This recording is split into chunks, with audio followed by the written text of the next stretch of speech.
In this review video, we're going to discuss dividing radicals and rationalizing denominators. There are two types of denominators that you want to look for: monomial denominators and binomial denominators. What it means to rationalize a denominator is to clear all radicals out of the denominator. Now, how you do that for a monomial denominator differs from how you deal with a binomial denominator. So the first 6 examples, we are going to do monomial denominators only. So that's where our focus is going to be. So in the first example, number 17, you notice that there is a radical, a square root in the numerator and a square root in the denominator. That is important because the index of the radicals have to be the same, or you cannot do the division. You cannot divide a square root by a cube root by using this method. There is a different method, but that's not what we're going to focus on today. The radicals have to have the same root.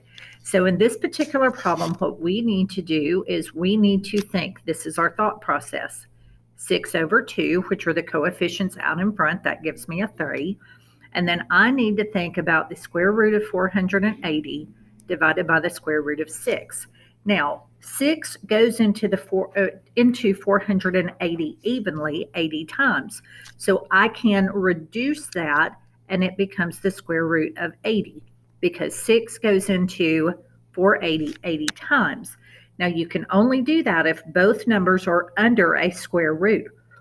Now, I've gotten this down to 3 times the square root of 80. So we do like we did before in one of the earlier videos. We're going to break down the square root of 80 to its perfect square factor 16 and its non-perfect square factor 5. So we end up with 12, 3 times 4, square roots of 5 as a final answer.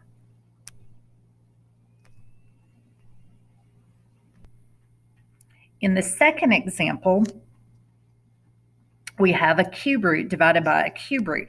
So now what we're going to do is the same thing. Since you have a cube root in your numerator and a cube root in the denominator, we're going to look at the coefficients out in front. We cannot simplify 7 over 2. Do not change it to 3.5. Leave it as an improper fraction. And then we're going to think about the cube root of negative 32 divided by the cube root of 4. Well, 4 goes into negative 32, negative 8 times. So the denominator cancels out and I'm left with just the cube root of negative 8. I'm ready to simplify this problem by taking the cube root of negative 8, which is negative 2. I can simplify it further and my outcome is negative 7 because 2 and negative 2 cancel. In number 19, it's a little bit different looking problem than what we did before, but it's the same concept. You have a big fraction under, or you have a fraction under a big radical. So all you have to do is see if you can reduce any and all parts of that radical, which you can. I can reduce 288 divided by 2 is 144.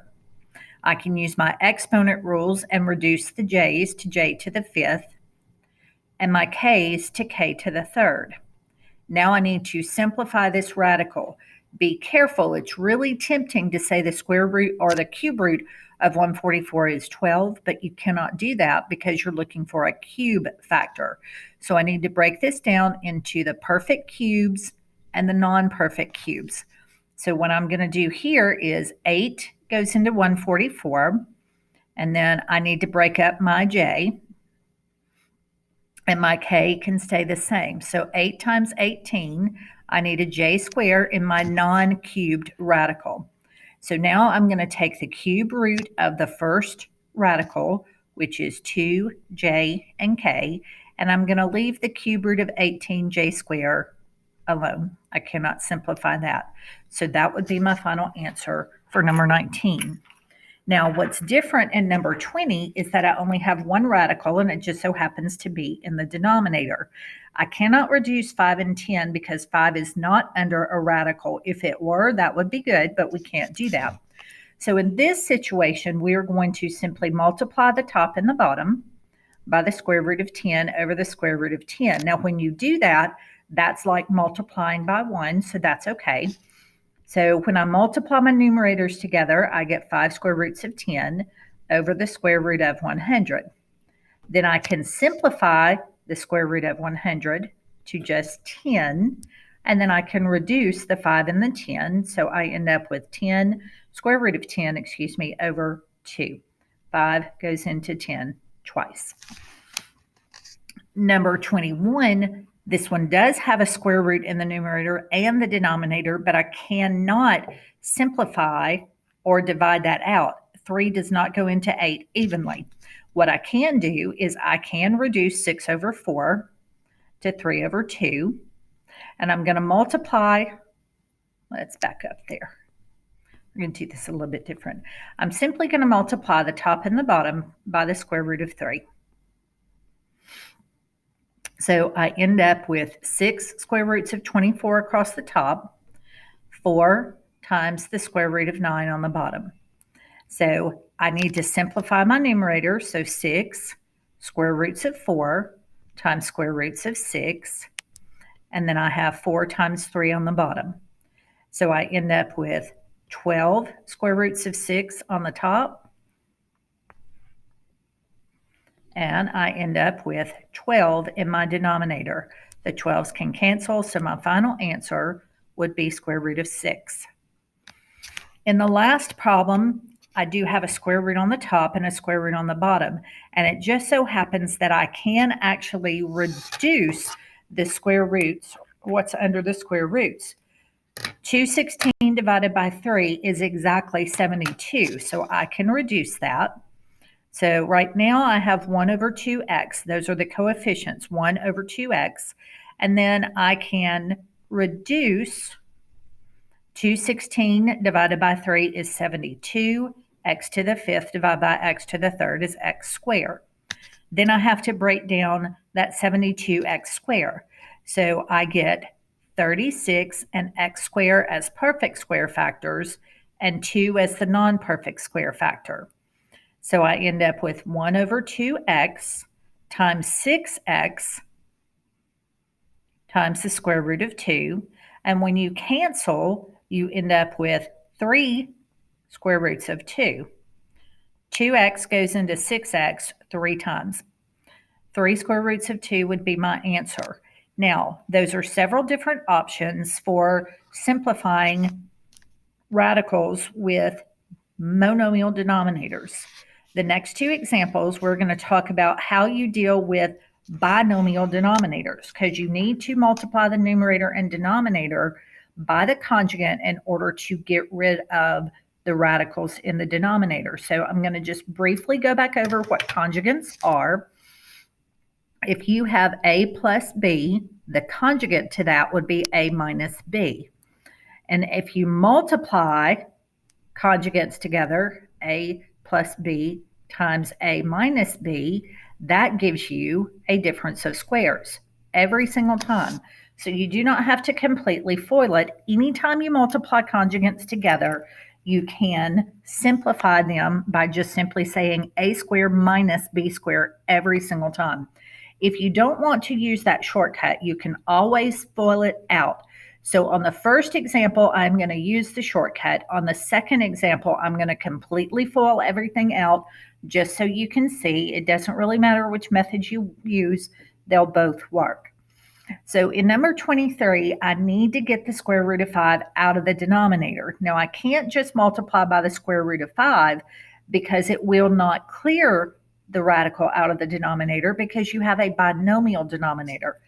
So I need to multiply the top and the bottom by the conjugate.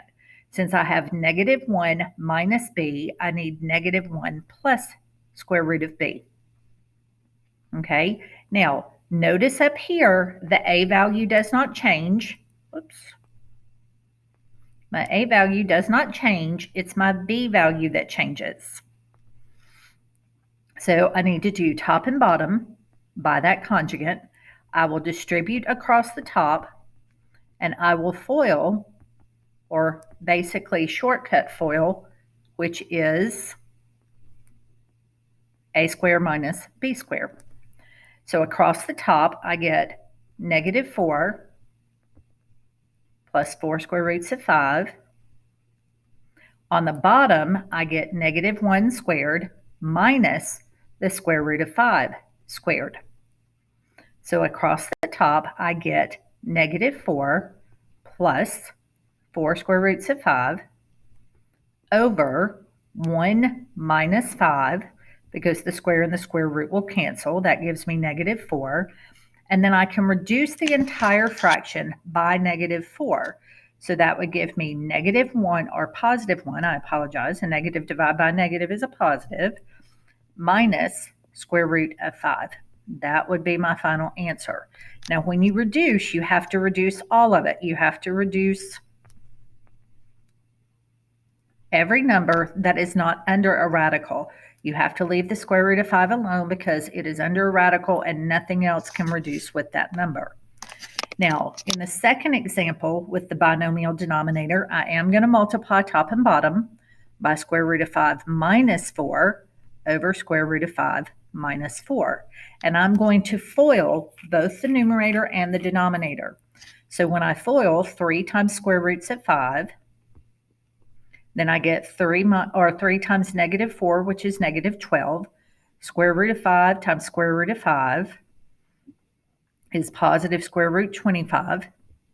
And then I get negative 4 square roots of 5. All of that would be over the square root of 25 minus 4 square roots of 5 plus 4 square roots of 5 minus 16. Now in the numerator, I have one thing that needs to be simplified, which is my radical 25. That becomes a plus 5.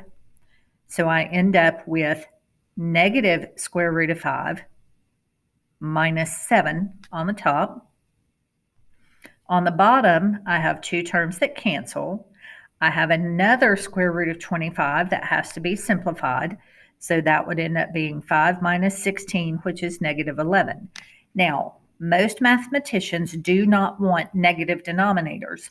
Most mathematical applications do not accept negative denominators.